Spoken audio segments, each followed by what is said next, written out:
And now for something completely different.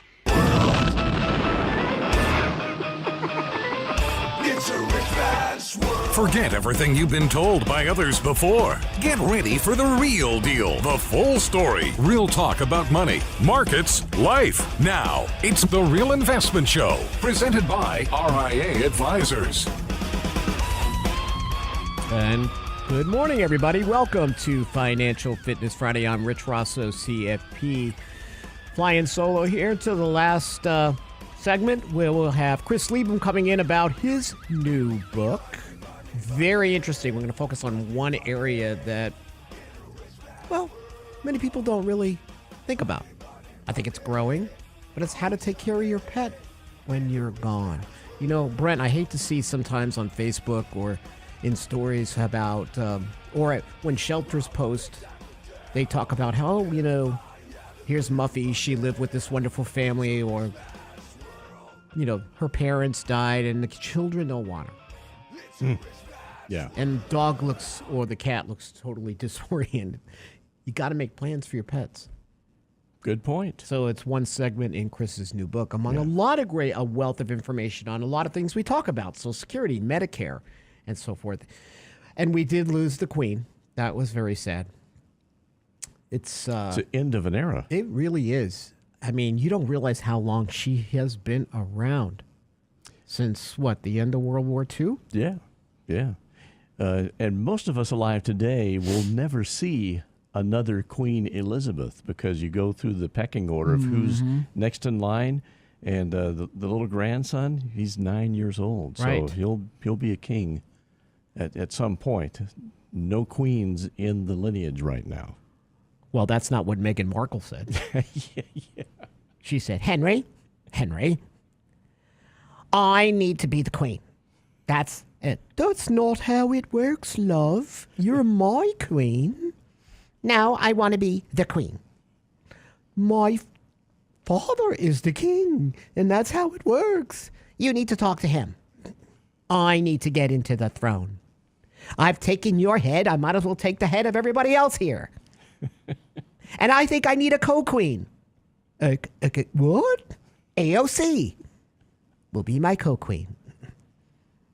There's been a lot of running gags about Meghan Markle out there asking for her place on the throne. Too soon? Not for her. No. There's one from the Babylon Bee. Did you see that? Oh, they're priceless. Oh, yeah. Well, unfortunately, the Babylon Bee is breaching into is reality at this point. Yeah. I think that's what blew the Onion up. It's like when two Karens meet. Like the fake and the real have merged, and the Onion just bloomed. Yeah. And went away. A blooming onion. But Babylon Bee took it over. Yeah. But I think their latest was something about Meghan Markle's upset that the Queen's taken her attention for at least a day. So, or something along those lines. It's okay, Meghan. Go watch a rerun. How dare you, Brent? Off with your head. After I post this selfie of me taking your head. All over Instagram, people. So Janet Yellen, speaking of jokes, was at the, she's making the rounds now for what's coming. And she's getting rolled out on a roadshow.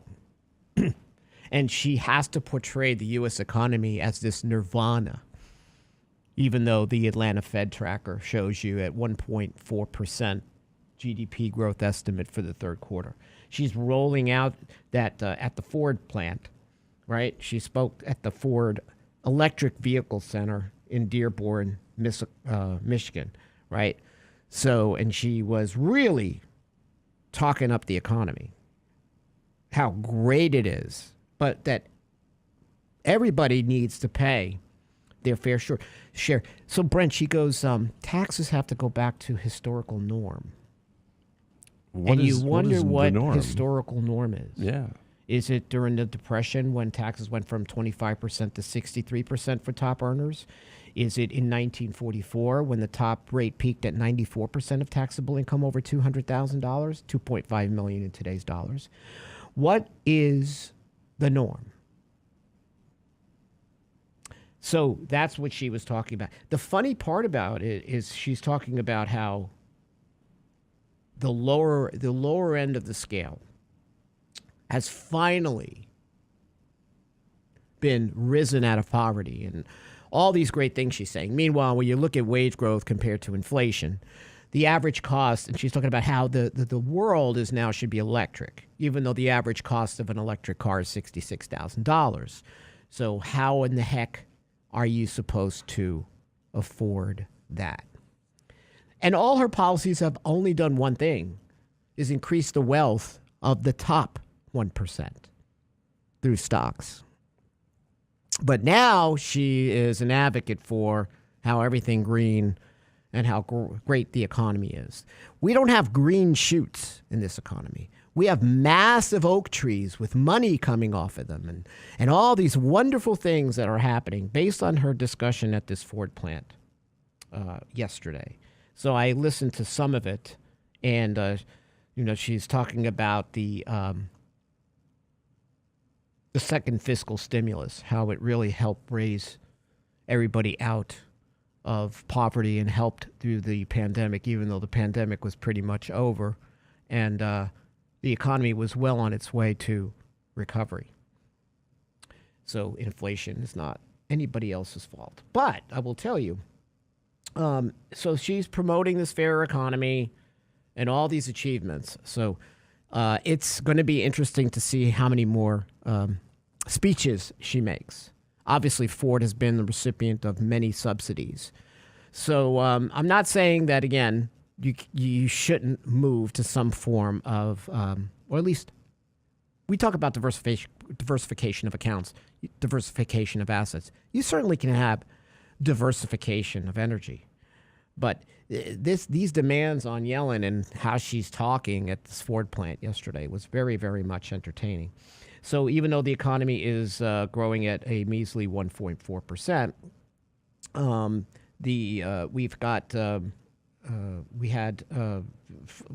we looked at what was going on with Fed Powell, right? How he's going to have to push unemployment significantly higher to hit the 2% inflation target. So there's a paper that's going to be coming out September 8th to 9th at the Brookings Institute conference. And what they're talking about in this paper is what has happened here as far as the forecasts of Fed policymakers and how far that they're probably going to have to go to tame inflation and how unemployment is going to have to increase. And that is going to be a great challenge. But overall, the market today is handling things pretty well. As Lance talked about, you should be in time for another reflexive bounce.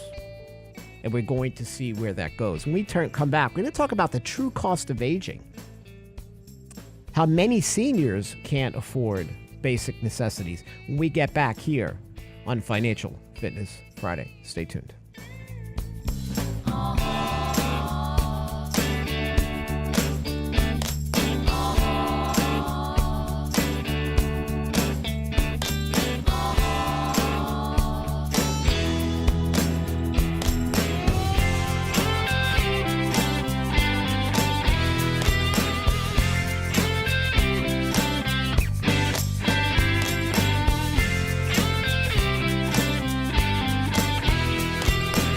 Get daily investment news you can use, delivered at the speed of the internet at realinvestmentadvice.com. It's back to school time, and for your high school student, it's time to fill out the infamous FAFSA form for college financial aid. Mistakes could cost you money. Our next virtual Lunch and Learn will help you maximize your free application for financial student aid, the FAFSA. Register now for this free Lunch and Learn with Danny Ratliff and Chris Liebum Thursday, September 15th at noon at realinvestmentadvice.com. Filling out the FAFSA is vital for getting financial aid. Learn how. Register now at realinvestmentadvice.com. Realinvestmentadvice.com. Health and financial security touches everyone within your organization. Offering benefits for all doesn't need to be complicated. Hi, I'm Tom Allen, Senior Benefits Consultant at RIA Advisors. RIA Benefits provides independent expertise to find solutions that speak to the mission of your business, the culture you want to establish, and the budget you are able to work within. Book a free consultation with me at realinvestmentadvice.com/retirement, and we'll find a solution that takes care of your most important asset, your people. realinvestmentadvice.com/retirement, realinvestmentadvice.com. Hi, Lance Roberts here. If you're like most people, your 401k plan represents the bulk of your retirement assets, and unfortunately for many, managing your 401k plan can be difficult. There's so many choices, so many things to consider. With just a quick email, a couple of questions, you can put RIA Advisors to work for you managing your 401k plan. Get started right now at the website, realinvestmentadvice.com, or simply call our toll-free number, 855-RIA-PLAN, or again, simply online at realinvestmentadvice.com. And now, another page from the Real Investment Advisors Investing Manifesto. Bulls win in bull markets. Bears win in bear markets. Eagles soar above and take advantage of opportunity. Let us help you soar as you reach your financial goals with RIA Advisors. Neither bull nor bear. RIA Advisors, 281-501-1791 or online at realinvestmentadvice.com. The Real Investment Show.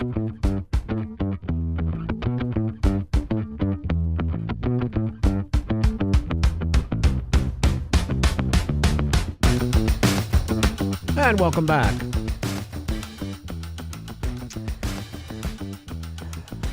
So, for all the geeks on YouTube, Hey now. this is a pretty good article. Actually, it's a great paper. It's written by Lawrence Ball, Daniel Way, and Prashi Mishra. It's Understanding U.S. Inflation During the COVID Era, and it's at brookings.edu. It's summarized, so it's easy for you to get through so early in the morning. It's part of the fall 2022 edition of Brookings Papers on Economic Activity. If you haven't gone to the Brookings Papers on Economic Activity, they're actually really good. I go there once in a while as a resource for a lot of different papers that are being written, and it's really been fascinating to see what's come out, especially about inflation and COVID and why it happened and who's responsible for it, even though it's not really politically correct to talk about it. So if you want to look it up, but this will be at the conference. There are a lot of these papers that are coming out that are going to talk about how the Fed's going to have to break something to fix something. That's just the way it is, right? The wage growth tracker, unfortunately, here's where Yellen was correct. Yellen was correct in the fact that we have seen wage growth. We have seen employees have the upper hand. It's been a long time. Look at Amazon. I think it's in Arizona. One of their warehouses will be unionized. So there has been this shift where employees are making more on a nominal basis. On a nominal basis. Not actually for what they can buy. And yes, inflation has come down for a lot of things that you possibly don't need. But there are many reasons, and some of them are structural, why inflation is going to be stubborn. And perhaps the Fed is not going to be able to break it. And if there are any more fiscal stimulus packages, like there's one, I think it's in Europe for the onerous energy prices, that people are going to get subsidies, which is the worst idea, right? You're going to have subsidies out there that are going to go ahead and just create more inflation. Even modern monetary theory, which I know has been under the covers and hidden for a while, talks about how higher rates are there to stem demand, just like higher taxes. But so I'm sort of diluting the fight, especially look at the ECB just raised rates by 75 basis points, right? So it's going to be interesting. This fiscal monetary battle, one's going to try to fight inflation. The other one's going to try to fire it up. And I think even Powell sort of lamented about it the other day when he said, listen, you guys on the fiscal side need to slow your roll. Maybe he should use that. Slow your roll. Can he do it in a more distinguished way? I need you all to hear me. Slow your roll. That's not very Powell-ish. No. That was need to work on that. Evil demon. Can you do it with an accent? Maybe? I can do it as Janet Yellen. That's the only one. My career is not going to take off if I can only do one voice. Although I would have been great at that power plant. Oh, yeah. As Janet Yellen. Mm-hmm. Everybody's going to get an electric car. It's going to be great. We're going to drive 2 blocks. We're going to meet at the coffee shop because that's as far as we could go. And then we're going to get back in our cars and we're all going to virtue signal about our beautiful cars and how we're doing well for the economy, even though we know a lot of where the materials come from. So it is going to be, I think this conference is going to share a lot of light economically. I don't know how it gets filtered through the political prism. We'll have to wait and see. So I do like the fact that there is wage growth for people who didn't participate in the wealth growth. But on one hand, you're giving it, and on the other hand, you're taking it away. So that's not going to last. So we'll see what the Atlanta Fed tracker has to say. But when she says, again, taxes up to the norm, what norm is she discussing at this point? Sure, 90% for the top. How would you feel about that, Brent? Not good. Because even in where most people's wages fall, the average tax rate was probably close to 50%. And have you noticed all these states that are now reporting revenue surpluses because of the inflation effect on tax revenues? Mm-hmm. Think we'll get any of that stuff back? Well, there are some governors that are looking at ways to possibly cut local state taxes. I think that's great. State of Hawaii is issuing rebate checks this week, I believe. Which is which is great. It's nice to get a check. But again, if you're trying to stem inflation, this is the wrong way to do it. That's sort of what got us into the soup to begin with. Yeah. Or maybe this time, Brent, people decide that they're going to build their savings coffers. Because Biden said something about how the savings rate has increased. And when you go to look at the savings rate, or household savings rate, it's in the toilet. So I think his chart was upside down. Well, it could have been upside down, or it was 2020, right? Because in 2020, in all fairness, everybody's locked up. We did have an amazing savings rate. It's not that way anymore. People are using credit cards now to make ends meet. So maybe, just maybe, some of these checks will wind up into savings. But at the same time, we also know that eventually, as consumers, the money will get back out into the system. So again, this monetary and fiscal fight, along with the market trying to digest the information, is going to be complex, which means it's going to make it tougher for you to navigate this market. We meet every day. We meet early in the morning, and we try to figure out what's the next move. What's the market telling us? Is this a bear market bounce? I know to Lance longer-term chart, it doesn't look like a bear market, but it feels like one. It acts like one. And you get bounces within these markets, and some of them are going to be good. You just have to set the allocation for what you think you need to have. So I wrote this piece on Facebook yesterday, how having cash is not a bad thing. And this professor from the University of Houston, nice guy, says that is like the worst advice I've ever heard. Why would I have cash? It loses to inflation. Meanwhile, I had written inside this post, some cash in your investment portfolio is not bad, right? If I'm in distribution mode, I want cash for opportunities. I want cash as a way to minimize my volatility. So even the professors are sort of teaching that cash is trash. How do you like that, Brent? I'm accepting cash donations. So if For you you, want to they're get rid not of your cash, I'll take care of that for you. No charge. Oh, man. You remember when you used to get dollars and people would write notes on them? Yes. Like all kinds of cool stuff. Yeah. Hi, I'm from Connecticut. Call me. I did that once. That's another ugly story for another day when I was like 17 years old. 549.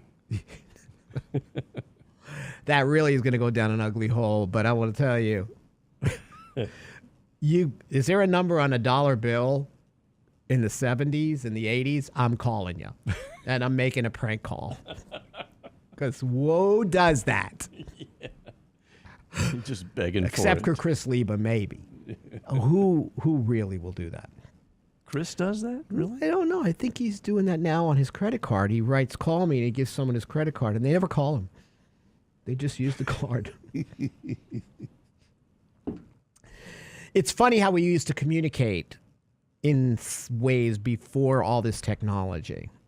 Do you remember passing notes in class? School? Yes. Yes. Do you like me? Yes or no? Mm-hmm. And then the girls that I would send those to Yeah. would literally just, they don't even want to answer. Just wad it up. Throw it away. Throw it at you. So, yeah. But, you know, it was just interesting compared to how you communicate today. There's no spirit in it. Like when people write something to you, it's so different. I read an article the other day, and I've gotten away from this. So clients know I have gotten away from this, but I'm going back to this. How advisors should be using more handwritten notes. And it regardless of the generation, you spent the time.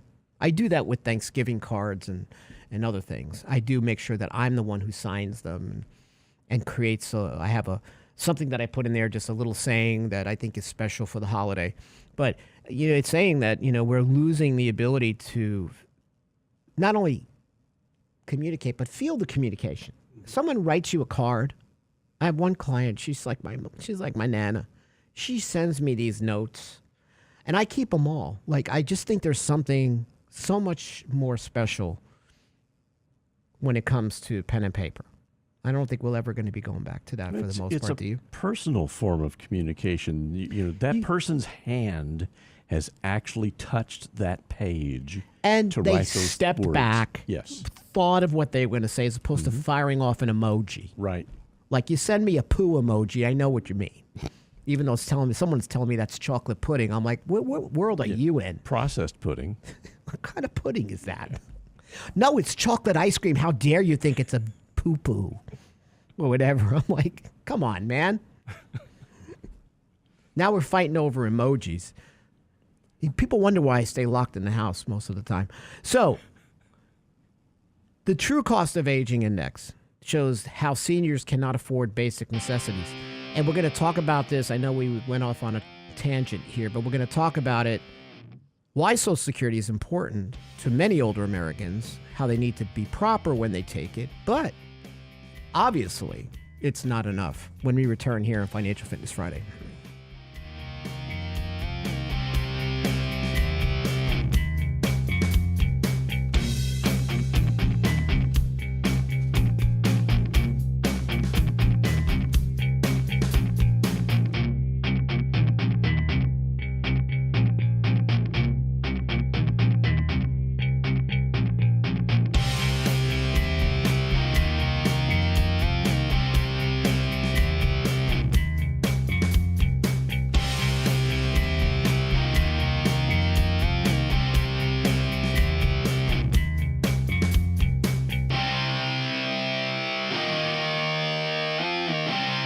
Real Investment Advice blog. It's required reading for the informed investor. Catch it today at realinvestmentadvice.com. It's back to school time, and for your high school student, it's time to fill out the infamous FAFSA form for college financial aid. Mistakes could cost you money. Our next virtual Lunch and Learn will help you maximize your free application for financial student aid, the FAFSA. Register now for this free Lunch and Learn with Danny Ratliff and Chris Liebum Thursday, September 15th at noon at realinvestmentadvice.com. Filling out the FAFSA is vital for getting financial aid. Learn how. Register now at realinvestmentadvice.com. Realinvestmentadvice.com. Health and financial security touches everyone within your organization. Offering benefits for all doesn't need to be complicated. Hi, I'm Tom Allen, Senior Benefits Consultant at RIA Advisors. RIA Benefits provides independent expertise to find solutions that speak to the mission of your business, the culture you want to establish, and the budget you are able to work within. Book a free consultation with me at realinvestmentadvice.com/retirement, and we'll find a solution that takes care of your most important asset, your people. realinvestmentadvice.com/retirement, realinvestmentadvice.com.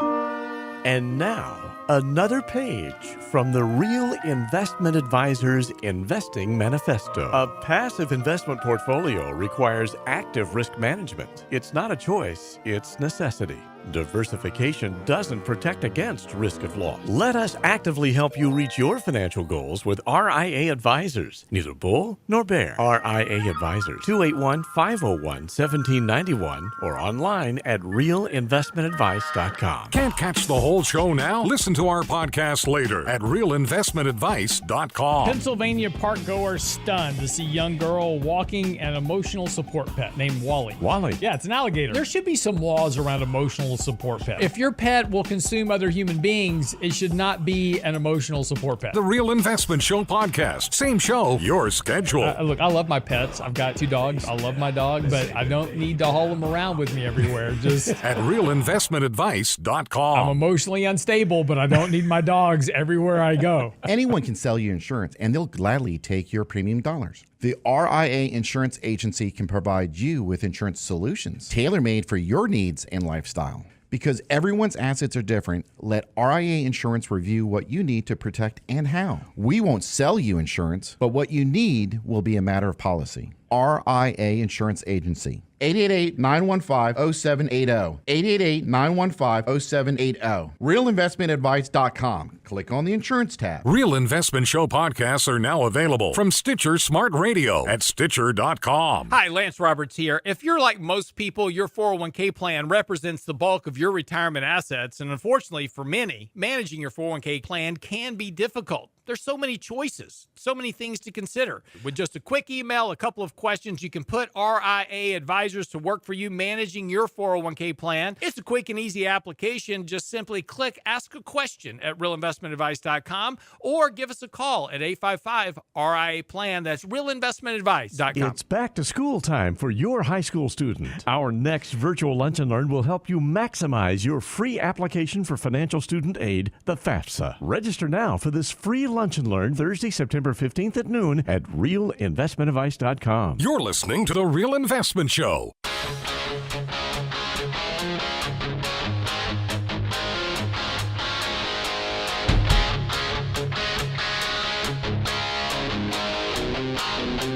And welcome back, everybody. Dow futures up 196 points. S&P futures up. NASDAQ futures up 117. You know, I think as the market just tries to digest the information, as long as the Fed is clear, I don't know how much clearer they can be. We're going to raise rates. And we're going to continue. Probably 75 basis points coming. And Chris Liebum's here with us. He'll be talking about his new book in the next segment. Excited about that. He's our senior risk management. He was the kid that when you got the dollar bill with the handwriting on it, it said, "You need insurance." I'm not old enough to sell it, but you call my dad or, you know. He was developing that pipeline early on. He really was. He really was. Remember what his mom said to him? "Honey, you're 7 years old. You don't need life insurance." "But Mama, I do." So, but the rates were really good. They were, you know. Well, when I was growing up, probably you and Chris, there was that Gerber Insurance. You had juvenile insurance. You remember that? Yes. And my parents took out a policy on me. No wonder I used to sleep with one eye open. Sometimes I did wonder, when am I going to get? Oh, we got life insurance on you, so that if you ever need it, if something happens, you can't get it. You have it. I'm like, I know why you got life insurance on me. I'm not stupid. Well, you made it through that, Richard. I certainly did. I worked really hard to stay awake. Really hard to stay awake. So here's you've got your parents, older parents, grandparents. There is something out there called the elderindex.org. And the Elder Index is very, very, it's almost like when we share with you the CPI tracker and you want to know what your own inflation is. This measures the income older adults need to live independently. It's elderindex.org. And you go in, step 1, you choose your location. Step 2, you choose your filters. Filters are single household, married, right? Homeowner with a mortgage, health status, and you apply those numbers. And this index allows researchers to tailor the adequacy measure to the elderly. And it's a real simple way to evaluate retirement security. And a lot of women are going to check, older women are going to check single. That's going to be an issue. Actually, I think that older Americans overall are going to be single. If you look at the divorce rate at age 55 plus, more than half of older women living alone, 54%, are in a precarious financial situation. They're either poor according to the federal poverty standard or with incomes too low to pay for essential expenses. For single men, the share is lower, but it's still pretty high at 45%. So this new coalition, Equity and Aging Collaborative, is planning to use this Elder Index to influence policies that affect older adults. Property tax relief, expanded eligibility for programs that assist with medical expenses. And you have 25 prominent aging organizations that are going to be part of this. So you got to look at you do have to create a dialogue around aging in America, the true cost of it. Listen, our demographics are terrible. The global demographics are terrible. People are not having children. And when you look at a cost maybe about over $300,000+ to raise a child, there are many younger couples that I talk to. That is a financial decision for them. Or things have to be just right for them to have kids. And if they do decide to have children, and we put it in the financial plan to do so, it's one child. They don't want to have more than one. And if it becomes a decision that they want to have more than one, we're doing the math to see if one of the parties can stay home or work from home. This is one of the reasons I believe that this hybrid work schedule is going to change, especially for married couples who do want children when you look at the cost of child care. So you are looking,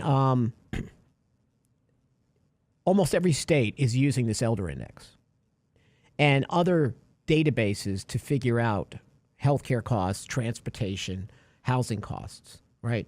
But it's a bare bones budget. It's adjusted for whether older adults are living, as part of the couple, like we said, whether they're in poor health. Run the numbers on that Elder Index for poor health and see how much retirement security, as far as income, you need, which is why we always talk about this Health Wealth Connect. And we try to help people understand that there is a benefit to investing in your health. And I've said this many times on the radio, when people come in and they want to cut expenses, they want to cut food expenses, right? Which makes sense. But it's right away going to more processed foods, or they want to cut the gym membership. And out of anything else, those are the last things I would cut, because I'm looking on how much it costs if you have poor health in retirement. So it's an eye-opener. Even if you're not elderly, it might be good for you to look at some scenarios and figure it out. So when you look at in 2020, and this is according to data supplied by the director of Gerontology Institute, 5 million older women living alone, 2 million older men living alone, and more than 2 million older couples had made incomes that made them economically insecure. And that's when we're looking at now inflation at 9%. So the Social Security decision is an important one. Yes, it's important if you're a couple. I spoke to a couple the other day, and it was sort of typical for what we see. We have a wage earner, a higher wage earner, and a lower wage earner for whatever reason. Could be male, female, doesn't matter. And we always want to maximize the benefits for both and the survivor benefits for both. But those living alone, even more so, want as much income possible because I don't have a spouse that can help as a caregiver through a certain period of time. Aging solo is a lot more expensive than aging married. I've started to put the framework together for an article that looks at that topic and shares with you some of the statistics behind that, and you would be shocked to see it. But intuitively, it makes sense. So if anything gets you to step back and look at Social Security more as a longevity risk asset and how to manage it versus I need to break even and get my money out of the system kind of asset, that elder index can really open your eyes to it overall. And what I am concerned about is over the next 10 or 12 years, based on how I think investment returns are going to go, and we've already put in lower asset class returns going forward since 2019, and I hope I'm wrong about where our estimates might be for a 60-40 blended portfolio, although it's not as dire as some estimates I've seen out there. Guaranteed income for older Americans is just going to be more important because cash flow is the lifeblood of retirement. So they're going to have to look at, is your pension and Social Security and possibly your own pension that you create through guaranteed income products, how will that work when my investment portfolio is going to not provide what I need? I have to look at my withdrawal rate. I am having more clients now come to me, even though their plans show success based on how we built them, that they are concerned about their withdrawal rates. Even though we manage those withdrawal rates very carefully. And I explain, should I, the last question they ask me is, should I be worried?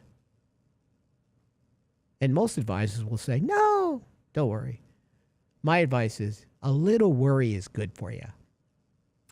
I don't think you have to, but if certain expenses come up, one-time expenses, we know they're going to go away. Let's see what your baseline is going to be next year. If it makes you feel better emotionally to cut the withdrawal rate, I will absolutely be an advocate for it. But let's talk about whether you need to or not. That's the trouble with variable assets. You're going to stress out through times of turbulence. You just are. If I'm in an accumulation portfolio, yeah, I'm going to worry a little bit. But I can do a lot of things. I don't have to tap that money to live.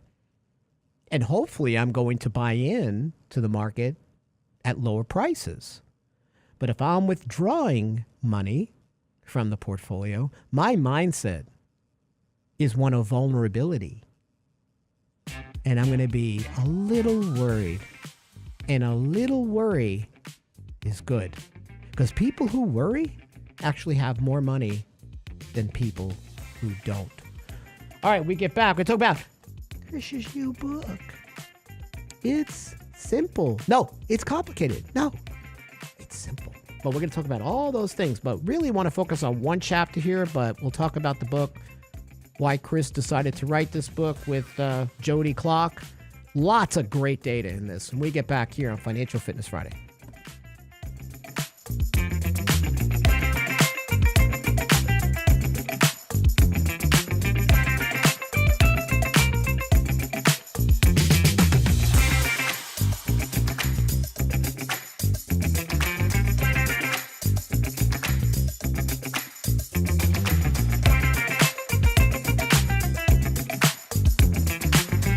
Get daily investment news you can use, delivered at the speed of the internet at realinvestmentadvice.com. It's back to school time, and for your high school student, it's time to fill out the infamous FAFSA form for college financial aid. Mistakes could cost you money. Our next virtual lunch and learn will help you maximize your free application for financial student aid, the FAFSA. Register now for this free lunch and learn with Danny Ratliff and Chris Liebum Thursday, September 15th at noon at realinvestmentadvice.com. Filling out the FAFSA is vital for getting financial aid. Learn how. Register now at realinvestmentadvice.com. Realinvestmentadvice.com. Hi, Lance Roberts here. If you're like most people, your 401k plan represents the bulk of your retirement assets, and unfortunately for many, managing your 401k plan can be difficult. There's so many choices, so many things to consider. With just a quick email, a couple of questions, you can put RIA advisors to work for you managing your 401k plan. Get started right now at the website, realinvestmentadvice.com, or simply call our toll-free number, 855-RIA-PLAN at realinvestmentadvice.com. Health and financial security touches everyone within your organization.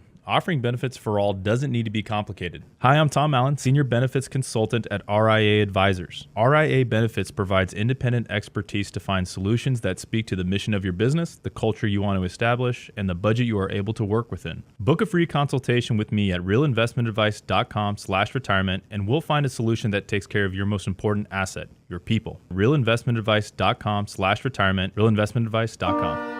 And now, another page from the Real Investment Advisors Investing Manifesto. Manage risk and volatility rather than trying to manage gains. You don't have to be right all the time. Long-term investing success is a 70% gain. Let us help you reach your financial goals with RIA Advisors. Neither bull nor bear. RIA Advisors, 281-501-1791 or online at realinvestmentadvice.com. The Real Investment Show. Can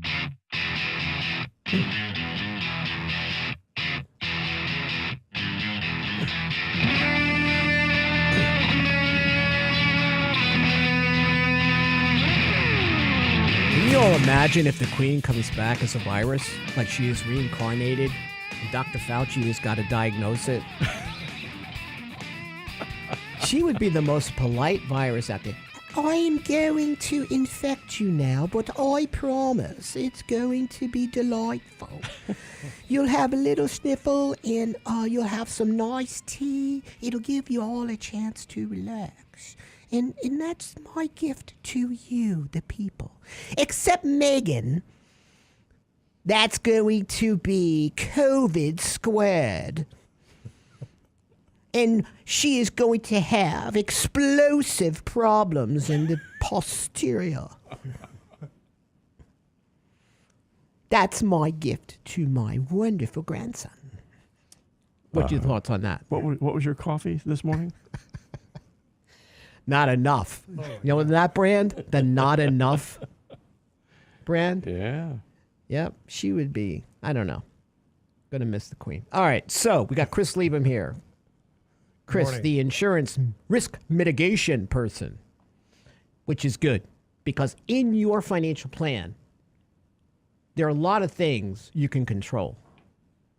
But an unforeseen risk, which you hope never happens, you must prepare for. Unless you have enough money to self-insure. That must be nice, Chris. Yes. Right? But for a lot of people, they have to do that. But Chris is also our education specialist as well.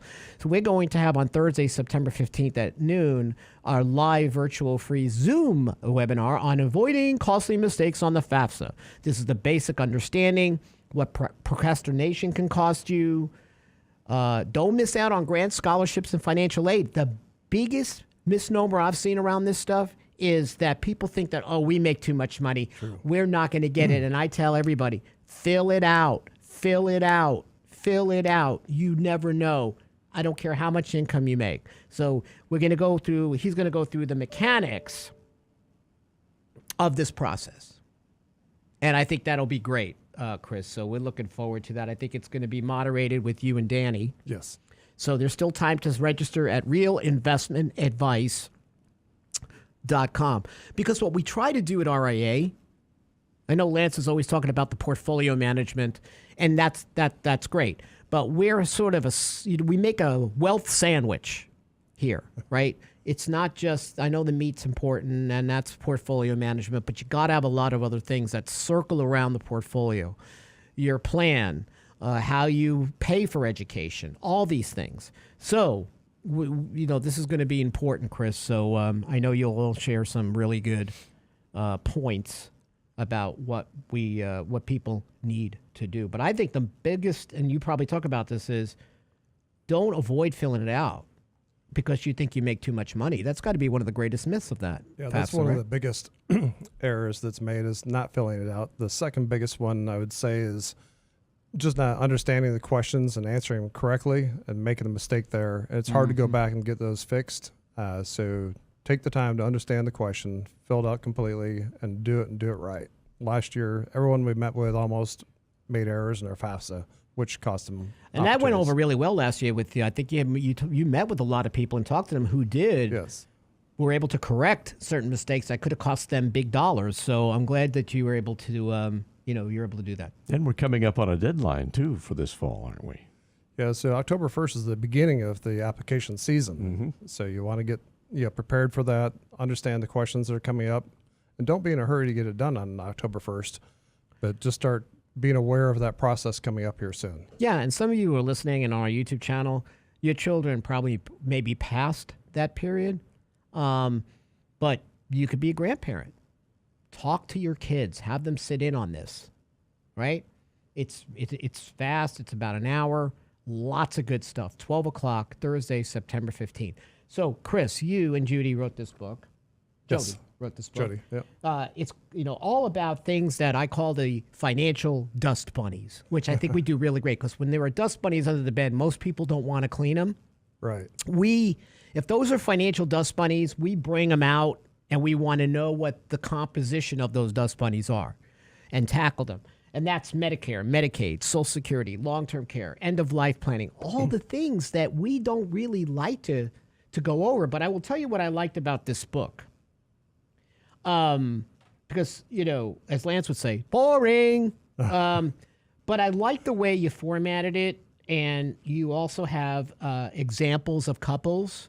Yes. Real life examples of people who have went through this stuff. I think that's really valuable. And it's not a difficult read as well. It's an easy read. But what was the motivation behind writing this, you and Jody? Well, we talked about it, and she owns a funeral home, so that's where the beginning started. She must be fun at parties, I would think.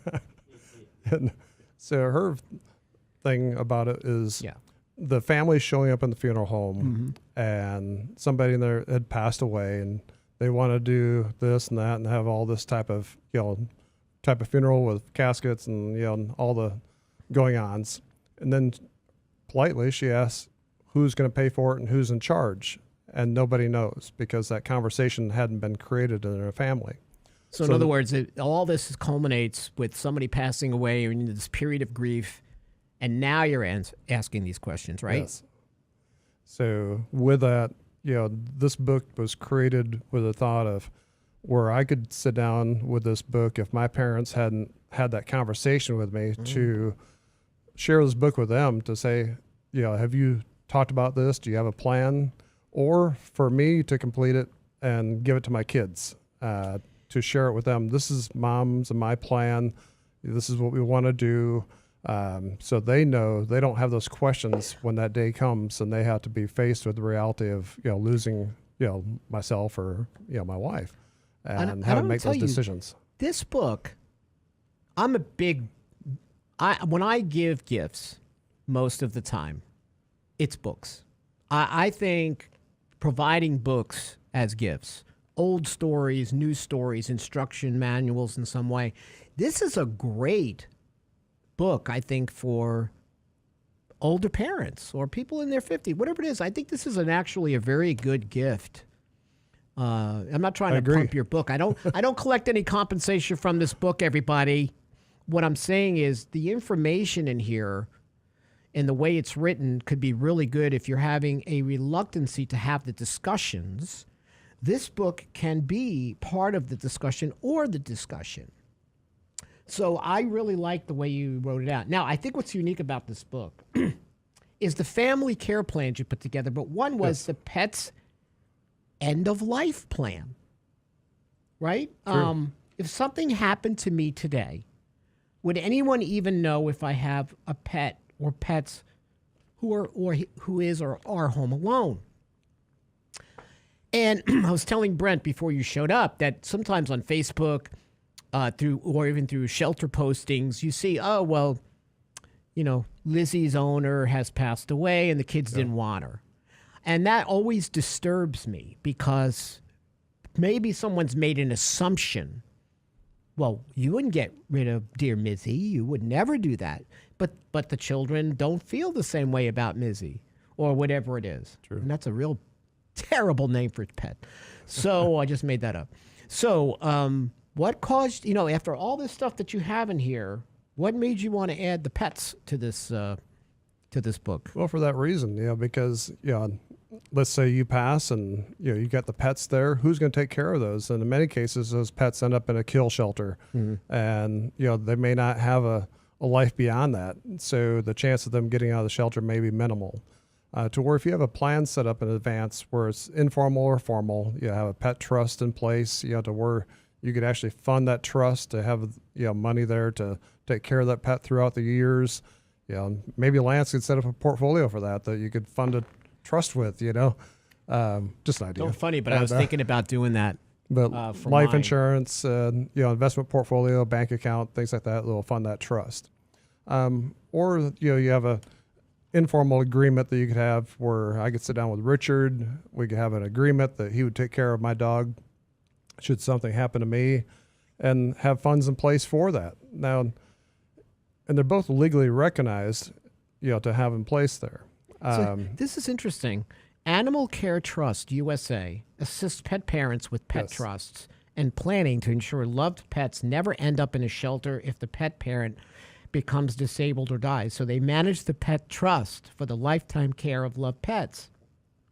Pets can remain in their own home, be placed in a forever foster home, or live in a forever sanctuary home. I think I never heard of that before, but it makes a lot of sense for people. And again, I will tell you, I did an article with the New York Times about 6 and 7 years ago with Robert Powell, and we looked at the costs of maintaining a pet, but what pets have become to families that don't have children, right? They are sort of kids. My girlfriend hates when I say that. Are you saying pets are children? That's great. Yes. Yes, I have 3 little girls here. I got another one, too. She's off at Emory, but she doesn't care about me. These 3 still need me. So I never thought of that as a business or an entity, but that seems pretty interesting. Yeah, so it's so important, when I sit down with individuals, just like you do, Richard, one of the questions I'm asking is, do you have a will or a trust in place for yourselves, your own estate? Look at this. We're at the end of the segment. We needed like another segment with you, Chris. All right, what I'm going to say is read that chapter, Animal Trust USA. Interesting. The book it's complicated. Where do they get it? On Amazon. Amazon sells all things. Jeff Bezos, we hate you. That was from, we'll talk about that later. Okay, listen, Monday, Lance is back. We're back next Friday. Danny will be back. Have a great weekend, everybody. Thanks for staying with us. Y'all take care. Thank you. Monday, always Sunday, in the rich man's world.